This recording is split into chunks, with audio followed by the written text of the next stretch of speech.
중간중간 가슴이 터질 것 같아 논두렁 산책도 다녀오고 한바탕 꺼이꺼이 울기도 하느라 진도가 잘 나가지 않았다.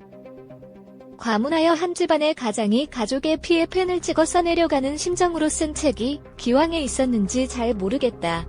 조국의 시간을 다 읽었다. 피의 사실을 흘려 논두렁 시계로 망신 주는 것으로 노무현을 부엉이 바위에 오르게 만들며 비열한 웃음을 흘렸던 자들이 조국과 그 가족에게 한 짓은 단군 이래 최대로 치졸하고 잔인한 사건이었다고 해도 과언이 아니다. 조국이 감내해야 했던 참혹한 시간을 돌아봄이겠지만 이제 우리의 시간이고 조국이 앞으로 나아갈 방향을 고민해야 하는 시간이다. 조국의 시간, 정말 기막힌 제목이다. 시민들이 건넨 따뜻한 인사, 말 한마디 한마디를 기억해 쓴 서문을 읽으며 법무부 장관으로 지명받던 2019년 8월 9일부터 1년 10개월 동안 그가 어떤 마음으로 버텨왔는지 감히 짐작이 되어 눈물이 흘렀다. 설렁설렁 마실 다니듯 페북을 했는데 그 즈음부터 나도 주체할 수 없는 분노를 이곳에 풀어놓으며 정신을 붙들어 맸고 9월 28일 첫 주말 집회에 쪽수 하나라도 보태는 심정으로 서초동에 갔다가 위로받고 그 후 주말마다 상경했던 기억이 고스란히 떠올랐다. 도대체 그가 뭘 잘못했는지 도저히 수긍하기 어려운데 왜 진보를 자처하는 이들조차 그를 악마화하는지 도무지 내 대가리로는 이해할 수 없었던 기억도 되살아났다. 다른 사람은 몰라도 조국이 그러면 안 되지, 진보를 자처하면서 그럴 줄 몰랐네, 부모 찬스는 비겁한 거지 하는 사람들에게 당신은 자식에게 어떠한 찬스도 안 만들어줬냐고 따져 물었다. 알만한 고등학교 교사가 보통의 아이들이면 다 하는 봉사활동, 인턴십을 공격하는 걸 보며 인간에 대한 환멸을 느꼈다. 생기부는 잘 알지도 못하는 아이에 대해 소설 쓰듯 써야 하고 봉사활동 시간이 모자라면 학교에서 풀뽑기 1시간 하고 모자라는 시간을 다 채워준다고 말했던 사람이 조민의 당시 입시 조건도 외고 실정도 도외시 않지 거품 물고 비난하는 걸 보며 안 만나는 것 말고는 달리 방법이 없었다. 일단 이 책은 정치에 관심 있는 시민은 물론이요 법을 공부하는 학생들이라면 반드시 읽어야 하는 책이다.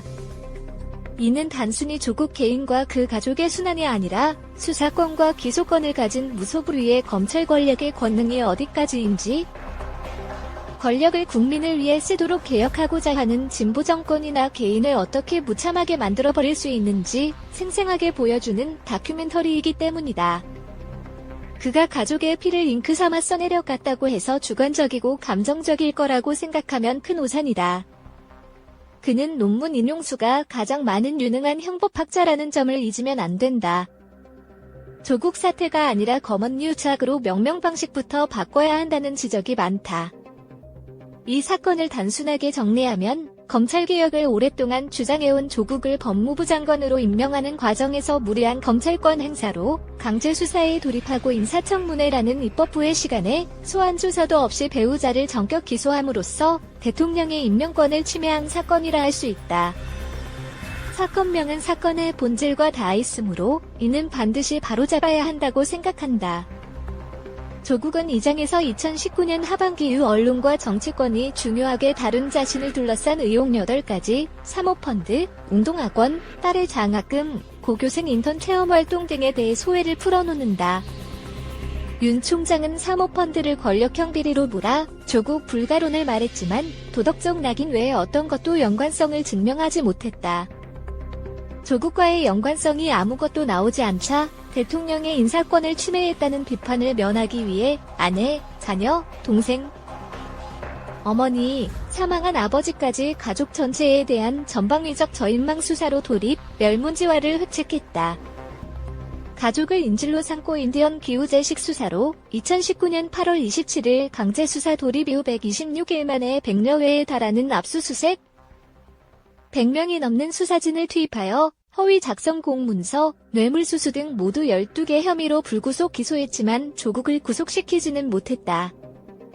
이 책에서 가장 인상적이었던 것은 36일 동안 법무부 장관으로서 단행한 검찰개혁 조치와 미완으로 남은 과제에 대한 수루였다.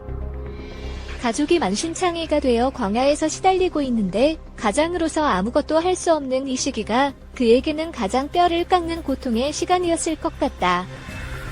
5주 36일이라는 장관 임기 동안 특수부를 축소하고 심야 조사와 포토라인 폐지 등 70년간 하지 못했던 주요 조치들을 단행했지만 재산, 소득 비례 벌금제와 교정개혁을 통한 고품질의 법무행정 서비스를 미완으로 남겨놓아 아쉬웠다고 회고했다.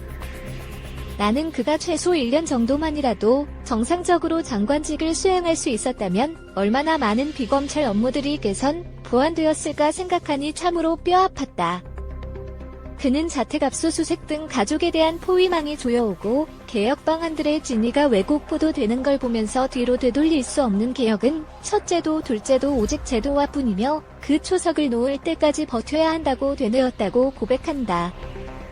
가족을 광야에 벌거벗긴 채 세워두고 36일 동안 그가 얼마나 피를 토하는 심정이었을지 나는 감히 상상이 되지 않는다.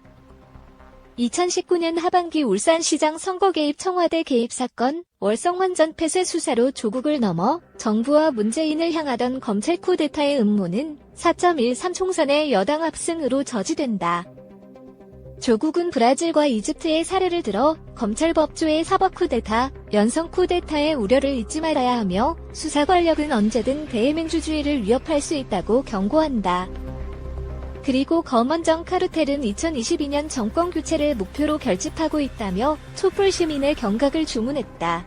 그의 기록은 깨알같고 꼼꼼했다. 촛불 시민들이 어떻게 결집했는지, 장엄한 서초동 사거리의 촛불 십자가가 얼마나 큰 힘이 되었는지, 어려울 때마다 내일처럼 달려와준 지인들과 이웃, 촛불 시민들의 지지와 격려가 있어 버틸 수 있었다고 했다.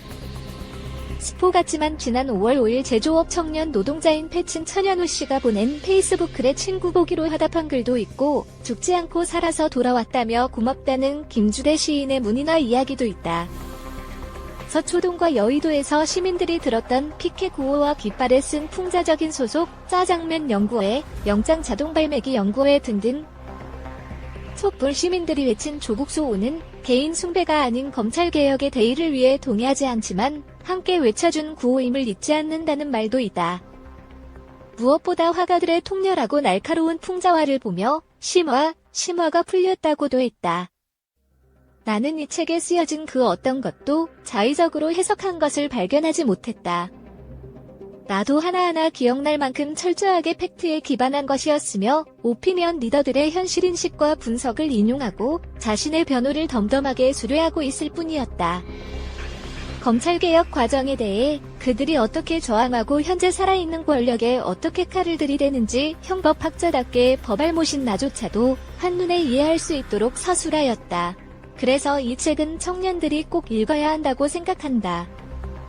검찰의 초법적인 권력남용, 검찰총장의 배우자와 장모빌이라는 거대 불공정에 대해서는 눈 감고 관행으로 지급되던 개인 장학금을 받고 부모가 교수여서 그 네트워크를 이용한 창에 체험활동을 했다는 이유로 공정 이슈를 거칠게 제기하는 것은 공정한 일인가 토론해주기를 기대한다. 내가 그가 쓴 책을 제대로 읽어본 것은 한때 법조인을 꿈꿨던 아들에게 권한 나는 왜 법을 공부하는가와 진보집권 플랜이 전부다. SNS를 활발하게 해온 탓인지 그는 시민들과 소통이 원활한 대중적인 언어를 장착하고 있다. 그래서 그의 책을 읽는 것은 마치 흐르는 물을 따라가듯 자연스럽다. 졸지에 난 우상 숭배하는 족바가 되어버렸다. 그리고 사람을 우상화한다는 조롱을 들었다. 나중에 보니 다들 비슷한 과정을 겪은 것 같았다. 그게 뭐 대수겠는가. 세월호 아이들이 수장되는 것을 생중계로 지켜보며 우울증에 빠졌듯 일란성 쌍둥이가 된 검찰과 언론의 한 가족이 도륙당하는 걸 실시간으로 지켜보며 너무 괴로웠다. 누군가 고통 속에서 일그러진 모습을 본다는 것은 얼마나 잔인한 일인가. 서문을 읽으며 그때의 감정들이 고스란히 떠올라 눈물을 참을 수 없었다. 그러니 당사자야 말해 무엇하겠는가. 그가 말한 무간지옥이란 말에 모든 것이 다 담겨있다.